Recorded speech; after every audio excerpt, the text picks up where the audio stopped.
let's get into our next session. You guys, this is going to be absolutely amazing. You saw some of the names. So I'm not even going to introduce them because Jeff's going to get a chance to introduce them. But this session is going to be absolutely incredible. We talk about how do we create that amazing attendee journey. We're going to be talking how can we do that through personalization. This is bleeding edge stuff that you can use to make an incredible event. But, to be honest, I want to save time for this panel. So let's get Jeff on up here and make some noise for our next session. Come on, everybody, louder, louder.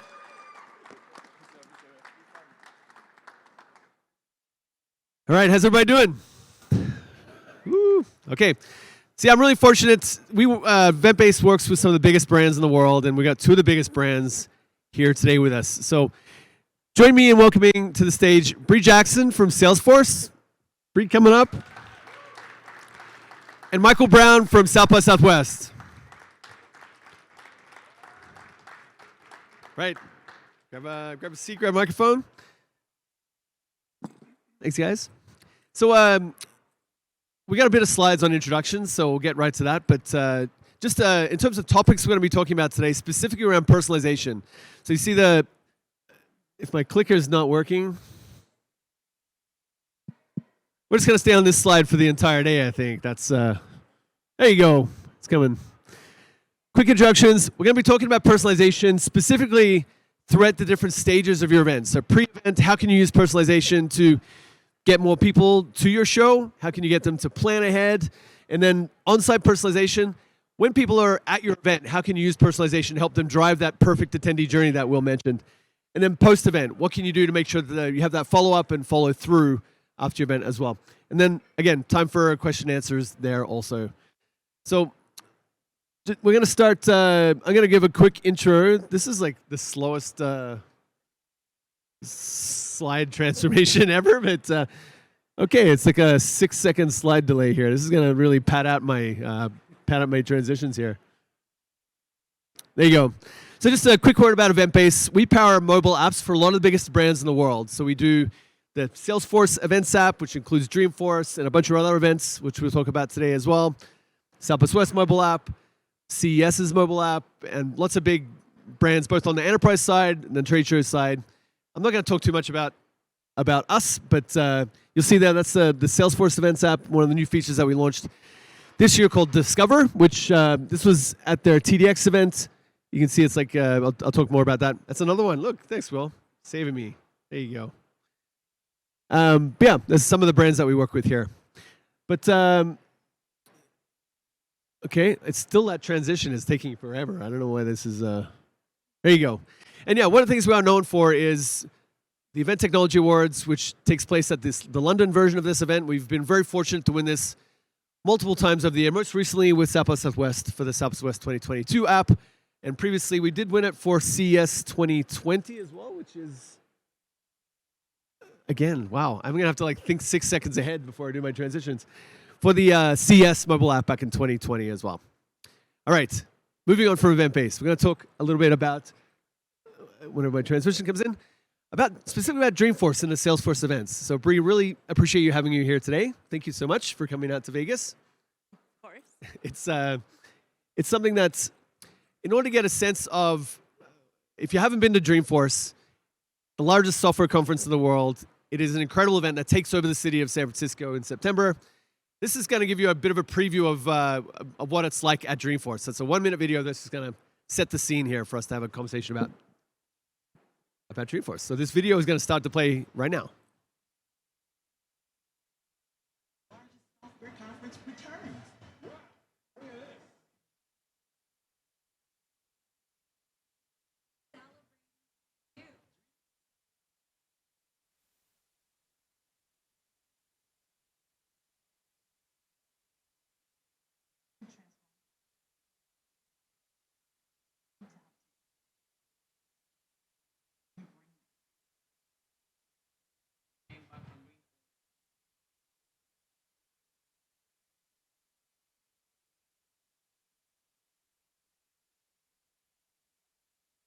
The entire city erupts into a technology wonderland. Once you think you've heard everything, someone will wow you once again.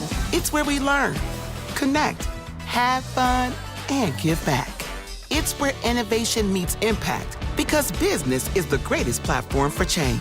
Dreamforce taught me that community and people together can do amazing things. A homecoming celebration years in the making. It's time to go big and come home. Experience 3 days that'll change everything. Dreamforce 2022, live, in person, and streaming globally on Salesforce Plus. All right, that's Dreamforce.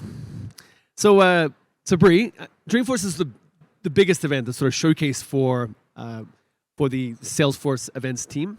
I've listed here, I'm dropping my phone. I've listed here some of the other events that you do as well. Connections, TDX, and the World Tour events, as well as Tableau Conference. Can you tell me a bit about events at Salesforce and why are events so important to the Salesforce DNA?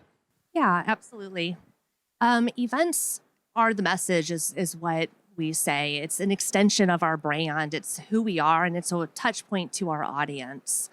And so when we think about our events, not only do we get incredible ROI from it, and it's one of the key parts of our marketing efforts, but we're going to see things like 50% of our leads that are incoming are generated from the impact of our events, which is going to lead to our marketing pipeline. And so it's not just about, it's not just an event to have an event. It's a way to really connect to our customers, to connect to our prospects, and to incorporate them into our world.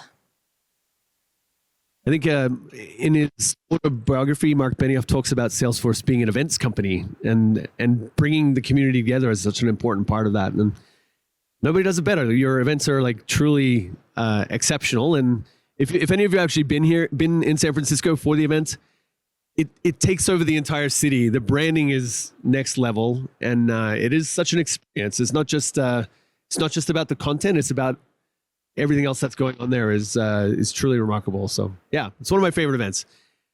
Now, thank you for that, Bree. Now I'm going to quickly introduce Southwest West. If you haven't had a chance, March in Austin, Texas is a mind-blowing event to its own right. It's I'm going to give you a quick video just to explain exactly what's happening at Southwest West every year, and then we'll talk to Michael about this event. I'm going to press the button now because I know it's going to take 6 seconds for the video to start, but this is Southwest.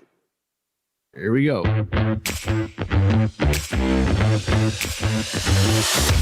South by Southwest to me is one of the most unique festivals because it not only includes film and music, it's technology, it's coming together of all different walks of art. Tech, music, comedy, movies, and that combined with the food's good.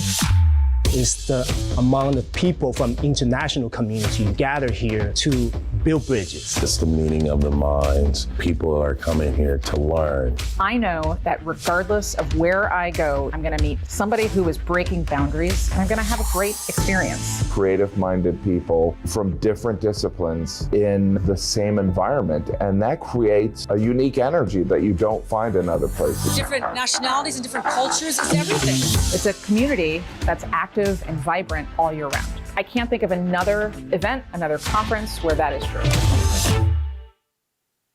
All right, that's Southwest. It is definitely worth checking out. So Michael Brown, VP of Innovation at Southwest. We've worked together now for over a decade.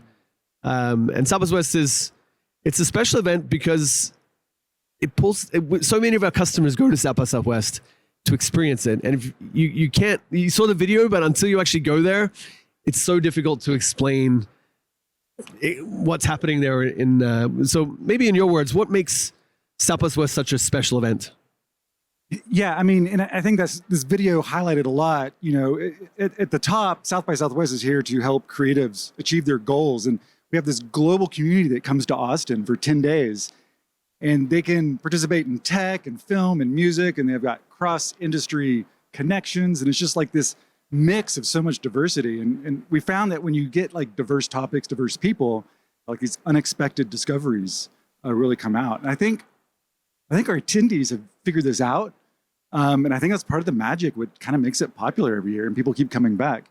Throw in Austin, Texas, and Texas barbecue, and I mean, it's a deal. And the scale of it is hard to explain. When we first started working together, Eventbase had just finished doing the Olympics app, and Michael's team looked at it and said, that had 2,200 sessions in it. That's of the same sort of scale. This past year, I think 6,000 sessions, 600 venues, something like that. 600 venues. It's like mind blowing. So planning ahead is really important, but it's also across an entire city. So it's really difficult to navigate that whole event. But there's just so much to do. It's a lot of fun. And you're doing South by Southwest Sydney this year, Australia. That's my home country. I'm pretty excited. That should be a big extension. Very excited to go to Sydney. Yes. So that's the first time it's been held. An event like this is outside of Austin, Texas. So that's coming up in October this year. So, all right. So I'm going to quickly talk about personalization. It's a question I have for both of you is, how do you think about personalization at your event? Brie, can I start with you? How do you think about personalization? Yeah, sure. So to us, personalization is tailoring an experience to our audience. It's helping them navigate the journey. And when it comes to something like Dreamforce, it becomes really impactful because there's a lot going on. We're taking over San Francisco. We're in 3 different areas of Moscone. We're taking over Howard Street. And so when we tailor an experience, especially when it's on site, we're helping them navigate through it. We're letting them know that we're giving you the confidence in making the right decisions, that you're seeing the right things, you're doing the right things at an event. And so it becomes really powerful in how somebody interacts with your brand and having that very personal moment. And it has a tendency to drive some sort of emotion, typically positive. And so we're digging in really deep into what personalization can unlock for us. How do you think about the different types of attendees you have? Because there's so many different types. I think you have something called trail maps, where it's like a guide for somebody based on who they are, and you have, I think, 40 different trail maps or something like that. That's so many different types of people. It's sort of mind blowing. Yeah, exactly. There's so many different roles at an event like Dreamforce. We're catering to everybody.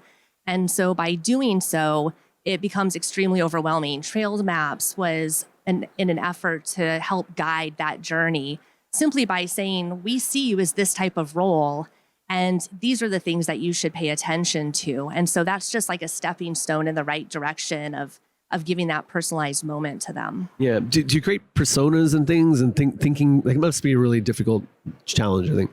Oh, yeah, absolutely. Absolutely. Okay, Michael, what about South by Southwest? You talk about a lot of different types of people attending. You have people that just go for the music, just go for the film and TV, just go for the conference, and lots of people that go for all of it. Like, how do you think about personalization? Yeah, I mean, it's a lot like what Brie and the way they're thinking of it. We have so many different roles, so many different types of people who are coming, and that's really our big challenge. And we like to think of it the same way. It's the customer path, is that journey, and like, how are they going to figure out what they want to do? It's a 10-day event, and 6,000 plus things on the schedule. I mean, it's a little overwhelming. So we're thinking about ways that we can help them along that path and find what they want to do.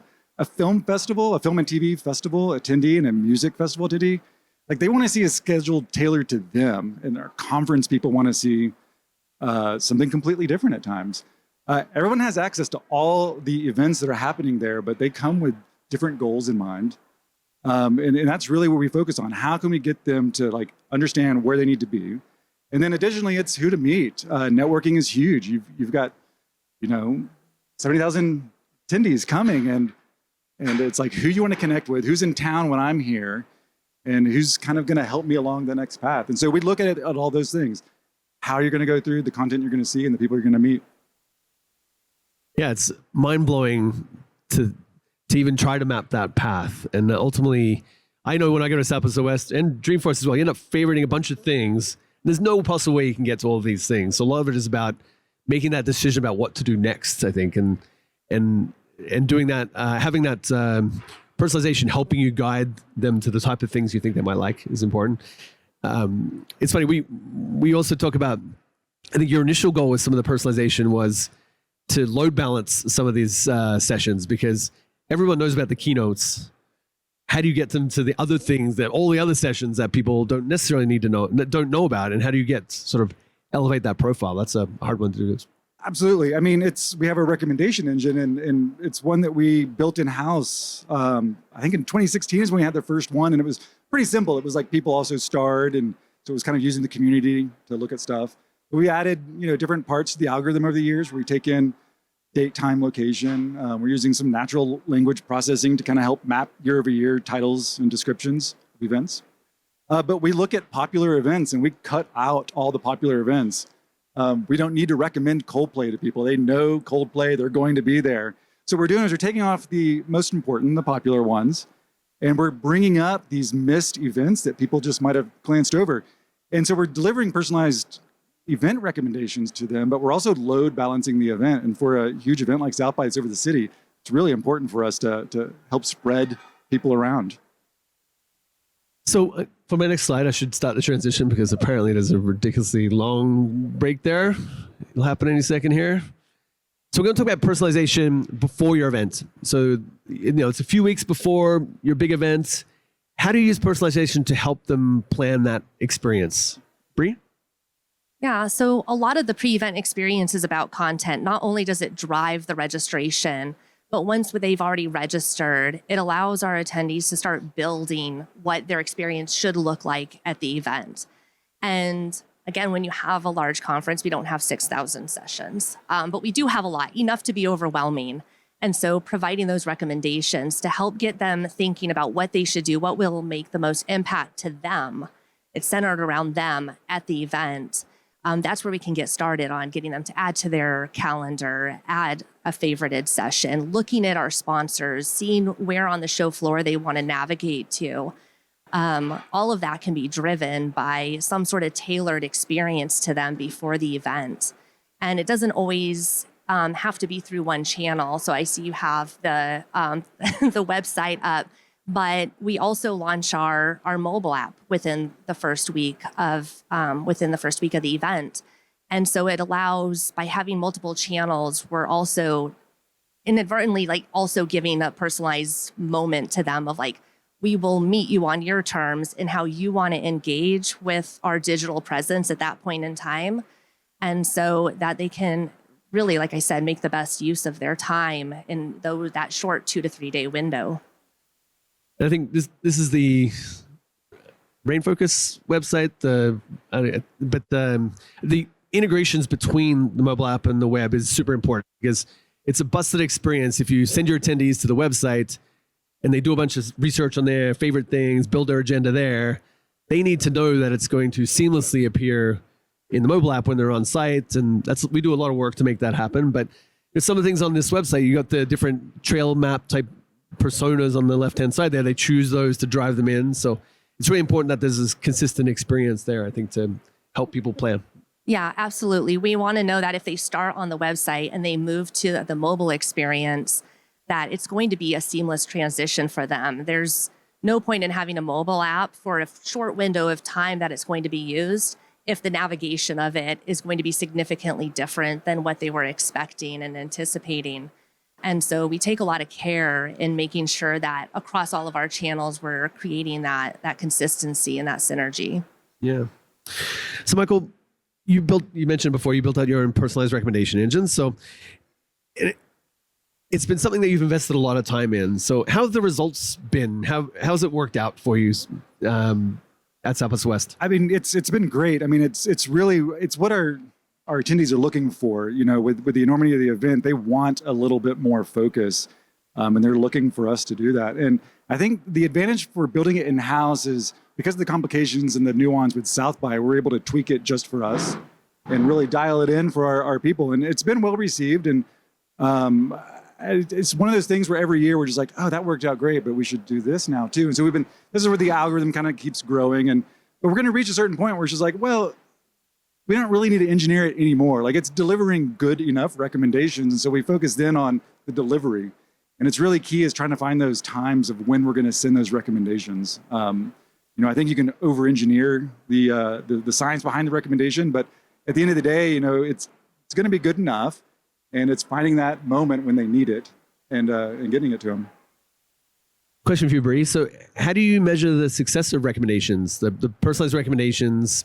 Do you actually look through the metrics of like who went to what based on recommendations? Or? Yeah, engagement metrics are really important to us. It lets us identify what's working and what doesn't. And a lot of times those engagement metrics are going to equate to a marketing pipe for us. So when it comes to seeing, like, we made a recommendation, did they favorite that session? Did they start favoriting sponsors based on certain recommendations? All of that are things that need to be part of the planning cycle, and to also understand what the new innovations, what are the new things that we need to start driving towards. Seeing what these little tidbits that we're giving to our attendees, are they successful? Okay, I'm going to move on to on-site. I'll start my transition any minute now. So on-site personalization, we're really fortunate. We like to launch new technologies at Dreamforce, at South by Southwest. This year we launched a new feature called Discover. So you can see the slides that are scrolling through. We at Eventbase, we developed the perfect first screen to show whenever you open up the app at any time during your event. We launched this at South by Southwest, and it's pretty exciting. It's the first time we're really dialing personalization up to another level. It's not just about greeting them with a welcome. It's about providing content that is the right content at the right time. So, Michael, how did that go over at South by Southwest this year? I mean, it was great. And it really satisfied this big goal we had this year, which was trying to highlight this content that's more specific to the attendees. Instead of just being like, here's 6,000, scroll through them. It's not a fun experience. And so this screen allowed us to kind of welcome the user and give them a space to kind of feel greeted. As you can see, the main part would change out about 4 times a day. So we would highlight some key things that were happening, like the Creative Industries Expo is happening today, or music showcases start today. And then below that, we would have personalized recommendations. And we focus it down a little bit more to be just for that day or for the next, upcoming hours or the next morning, which is great. Kind of focus their attention, let them know this is what's happening today, and there's some stuff just for you. Down below, we had more events in case they just wanted to scroll a little bit. Little pockets of events, tap out to see more. It was well received, and I think some of the feedback we've gotten has already been positive versus the schedule list view, which is can be super overwhelming. Yeah, some days you have 1,000 sessions on a single day. What I love to be able to call out the things that you absolutely want to know, like the party's happening from this time to this time tonight, like things that it's hard. You can put it on the schedule. Those are the things you absolutely want everybody to know. And it's like, if they don't know that, they could miss out if there's like something big there. But I'm really happy that for South by Southwest, we appreciate launching there. We manually transitioned between all these screens. We had 45 screens or something during the event. It was a lot. There was a lot of screens manually transitioning. So we now built, it's automated now. You can build a scheduler where you can just set and forget it. You don't have to worry about it. Yeah, it was a cool event to launch it at, and customers I think are super excited about what we're going to do next with it. Brie, I know we're doing this for Connections, which is coming up, and obviously Dreamforce. So, what are some of the things you're excited about with personalization in the app this year? Yeah, I really liked the Discover screen. It's the first step to doing something really special on the mobile app.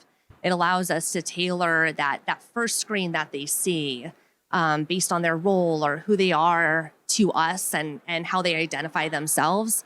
And so we can up-level certain pieces of content. But that's where it's basically stayed, is centered around content. And so some of the things that we've been talking about is how can we take it and create a more holistic view of our entire campus and guide the attendee journey, not just to all these specific pieces of sessions and content around campus, but how do we get them to our activations? Like, how do we guide that journey and make those recommendations to them? What demos should they be seeing? What other fun and delight elements at Dreamforce should they see? Some of them are just there for fun, to put a smile on your face, but they might not even know about it. And so as we start thinking about what Discover could be and what the mobile app could be, I think this is something that's I'm really excited to see what we can do together as far as like making the mobile app the place to be, to like bring the entire campus just a little bit closer to that attendee and help them get everything they want out of the event. Yeah, we were excited to see it as well. And you mentioned the use of different roles. So the fact that you can create discover sequences based on a role. So for your VIPs, they would have a completely different set of messaging, a different set of discover screens. And you can tailor it for each, like for your exhibitors, you can have something else. For staff, you can have someone else. Obviously, you talked about first year attendees have a different need than people who've been there 5 times, right? So being able to tailor the messaging, not just based on their role, and also like, you know, what they're trying to get out of your event. I think that's going to be a lot of fun to build that out with you. All right. Okay, we're running out of time here. I think we got a few more minutes, and I'm going to open up for questions. So we got a couple more slides here. Okay, maybe just a question for you, Michael. How else do you think personalization can help attendees make the most of the time at your event? Well, I'll go back to our recommendation engine, which we have a lot of success with. The date, time, location function is huge for us. And so for users who have opted in to push notifications and location services, they can get timely messages for recommendations based on where they're at. So we've divided Austin up into geo-fenced recommendation zones. So as people are moving around the city, the recommendation engine will look up and see, is there a recommendation for Michael? And if they find one that's timely, that's happening in that zone, then we personalize and send off a message to them, a notification, just to let them know there's something that was on there that we think should be on their radar that's starting soon. I think because South by is across the city and it's like enormous, this little nudge at the last minute has been super helpful for people making that decision if they want to go all the way across town or just kind of camp out where they're at and see some events nearby. And I think that this has been one of the features that has been, I think, really appreciative from our crowd to get that timely stuff during the event. Yeah, it's one thing to recommend a session, but if you have to walk 45 minutes to get to it, that's no point, right? But and the near me section of in the mobile app does the same sort of thing. If people want to like just find out what's going on around me, that's a great way for them to do that. Yeah, and what we do, it's like events nearby, and for these localized recommendations, we're also filtering it through with our event status. So in the mobile app, we have red, green, yellow event status on capacity. So when we're doing these timely recommendations, it's green events only, events that have capacity. Because, I mean, telling someone that there's a really cool event and then walking over there and there's a line around the street is not a great experience. So we want to make certain that we always recommend events with capacity. All right, I've clicked the thing. It should start to transition any second now. So we're going to talk a bit about post-event personalization. So everyone's going home or on the way home. How do you use personalization to keep that conversation going? Bree? Yeah, I don't look at it as a start-stop moment. It's a continuation of what they already experienced at the event. And it can happen, the post-event experience can already be happening while they're already there. So you go to an activation, you engage with our brand in some meaningful way. And through our channels, we can provide that follow-up. And it can happen, it can be delayed and happen right after the event, but reminding our audience of that special moment that they had as a takeaway, I think it can be really impactful. And it's not just, okay, the event's over, let's start working on, our post-event campaigns. This is a continuation of the journey. And by making it tailored specifically to them and what their experience was at the event, I think is going to be really impactful to our business. Michael, what about you? How do you think about post-event personalization? This is an area of development for us right now. I think what we've been doing recently is starting to highlight events that have content. We had over 1,000 hours of audio content. We had over 200 sessions that were captured video. And so starting to get this into their post-event cycle is important for us. I think, too, with recommendations, we're going to start shifting that over to events that have content. So post-event, we'll keep this proactive communication going with them. And then since we have attendance data, we have their favorite data, we have RFID data, we can start giving some weight to the recommendations based on things they didn't see. So we know they favored an event, but maybe made a last-minute decision and went somewhere else. We can now use that to help shape a recommendation engine and push that through. But it's an area that we've been thinking about a lot, and agree that it's like a continuation. It's like there's no big stopping point. It's just like, let's just keep it going. Let's keep engagement up. So both Salesforce and South by Southwest took an interesting approach to building out your own streaming services, which is kind of unique. We don't have a lot of customers doing this. Lots of people are recording more content than ever, especially after COVID. They got used to recording content, and and shipping that to people to watch at home. But tell me about this approach and how are you using, maybe I'll start with you. How are you using Salesforce Plus as a way of keeping that conversation going year round? Yeah, the beauty about having a streaming platform is that it's on 24/7. It's always on. And so you can always have some level of engagement with your audience. And by making that part of the continuation from what they just experienced on site, like what you said, like recommending an on-demand session that maybe they weren't able to attend, allows us to then make them go a little bit deeper into what our brand is and to engage with us on, again, a level that makes sense to them. And they don't have to worry about, do they have budget to go to an event? Are they in the wrong time zone? Are they, did they miss out on Dreamforce? We sell out fast. And so it doesn't mean that you're left out of the conversation, that you're left out of the incredible content that we have. It just means that you can still see it, you can still participate in it, and you can still also have our in-person audience also engage with it. So it just allows us to open up those floodgates to a whole lot more possibilities than just having a moment in time interacting at an event. And you're adding content to it year round. It's all your different events. Oh, all the time. Yeah. There's event content. We have original series that are incredible. Every week there's new content being posted, which just makes it's always relevant and it's always on and available. Yeah, and I love that's a destination that people know. That's if I want to find that thing, I know where to go, as opposed to searching the web for it or trying to locate it. So it's always there. What about Southwest? You launch Southwest TV. Yes. On how many platforms? South by Southwest TV. Yeah, we built this in 2021 for our online only event. And it's on Apple TV, Roku, Fire TV, Android TV, iOS, and Android mobile apps. And on the web? And not on the web.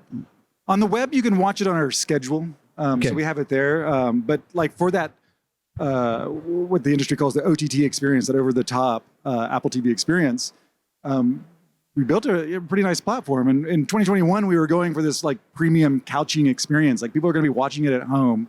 Let's put it on the best screen in their house. And as we move back into in real life events again, I think we've been really excited that this is still an asset that we get to use. I mean, as I was saying earlier, we have like 200 recorded sessions this year. We had 550 live streams. We do studio interviews where we build a set in studio and we have one-on-one interviews with some of our talent. There was about 70 of those. We do red carpets, music performances. And so we're starting to build this archive of all of our long-form content. And I think it's really helpful to have a place for people to engage with us year round.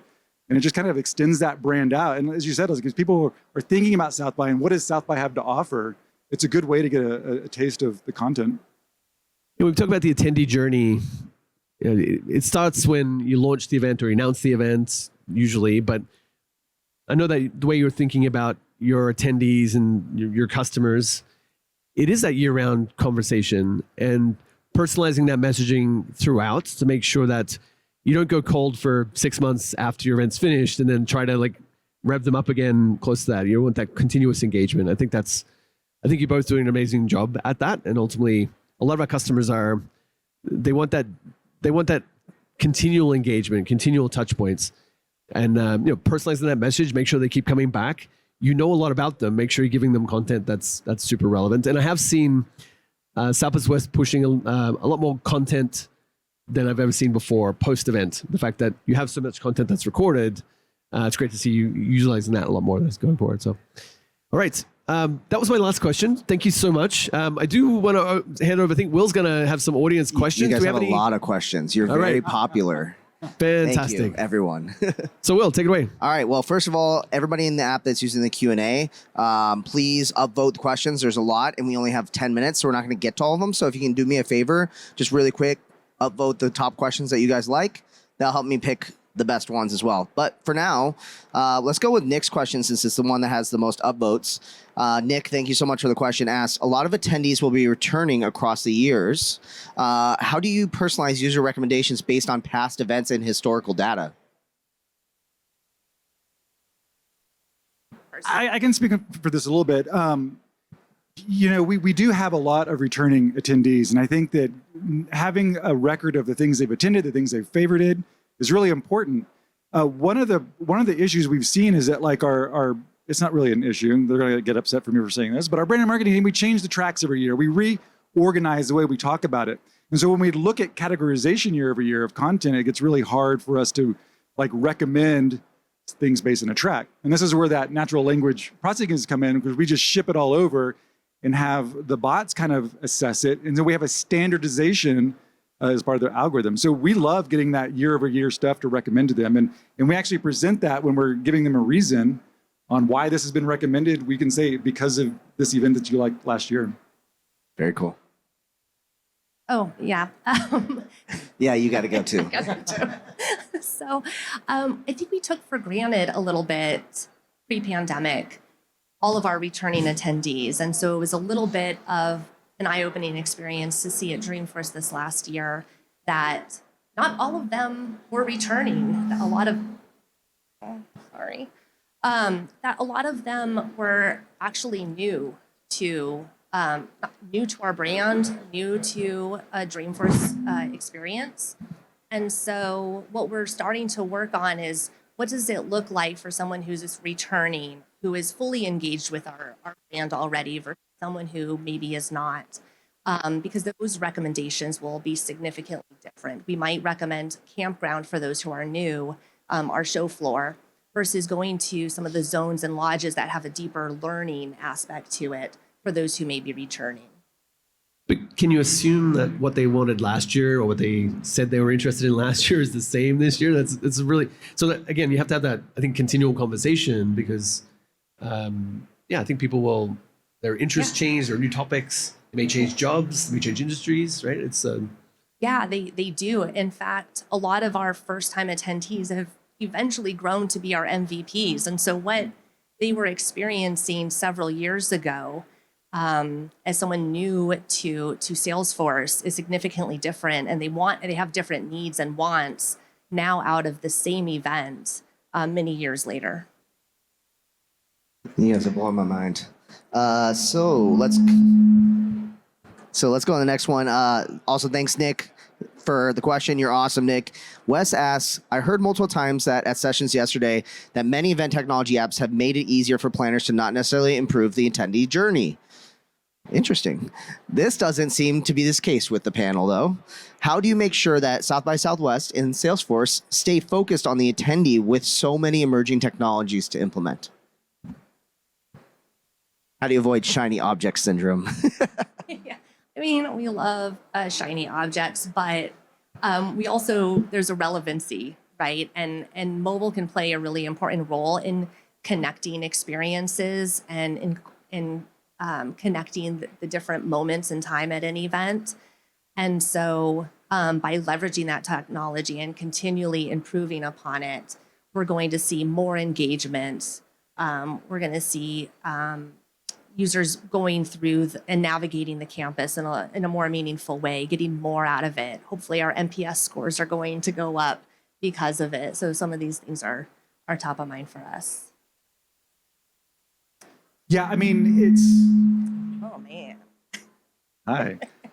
It's a really important thing to think about. The attendee journey is something we hear a lot about, and it's a big focus for us, and it does change every year.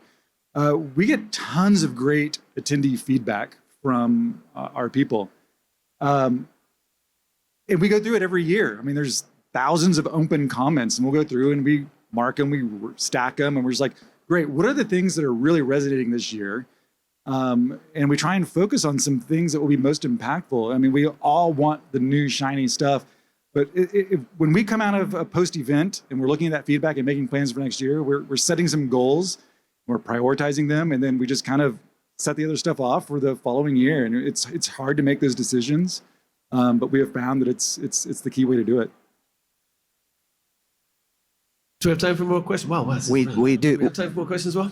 We do. All right, so... All right. I pulled Eddie away for a second. Okay, let's go. Rodney, you had a lot of questions. Let's go with one of Rodney's questions. So when it comes to evaluating the success of a mobile app, do you have any particular go-to metrics you're looking to evaluate success?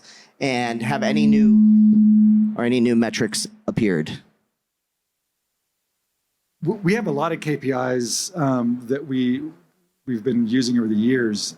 App Store reviews are one, and I don't put a lot of stake in that, but it's something important to look at. And I think there's a big perception there. So we'll set KPIs for that. Attendee feedback. I was talking about all the attendee feedback we get.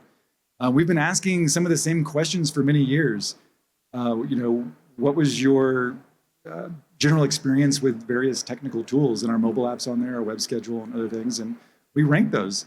And we look at those movements and we set KPIs on that as well. I think that attendee feedback is probably the number one KPI for us. We were building this app for them. And so ultimately we want to see how they're responding with it. I don't think I have a whole lot to add there. It goes back to engagement metrics. We want to see what parts of the mobile app they're using and put those front and center. Obviously, we're thinking Discover is that first touch point that we want to have with them within the mobile app. But we put a lot of stuff in our mobile app because we think our audience has all these questions, all these needs.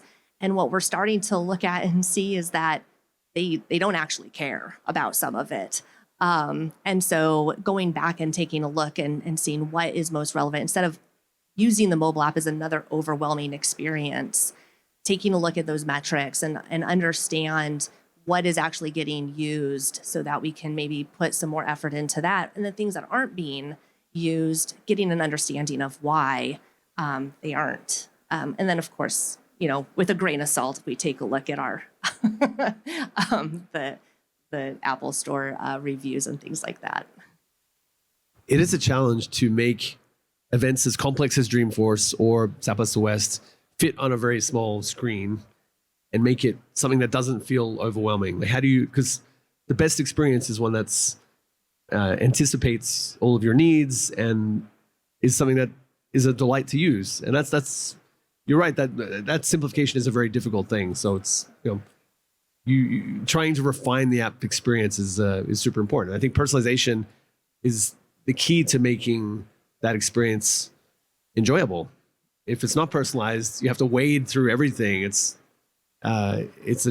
could become very overwhelming. So I think that's you made these comments in a conversation a few months ago. It's like, people go to your event. It's overwhelming. There's just so many things to do. It's our job to make it easy to navigate, make it easy for them to feel good about their experience. Yeah, it should enhance the experience and not detract from it. It's just a tool they can use to make the most out of those 2 to 3 days on site. All right. Well, I think that's all the questions that we have time for. Maybe where people can find you guys and where they should go to find out more information.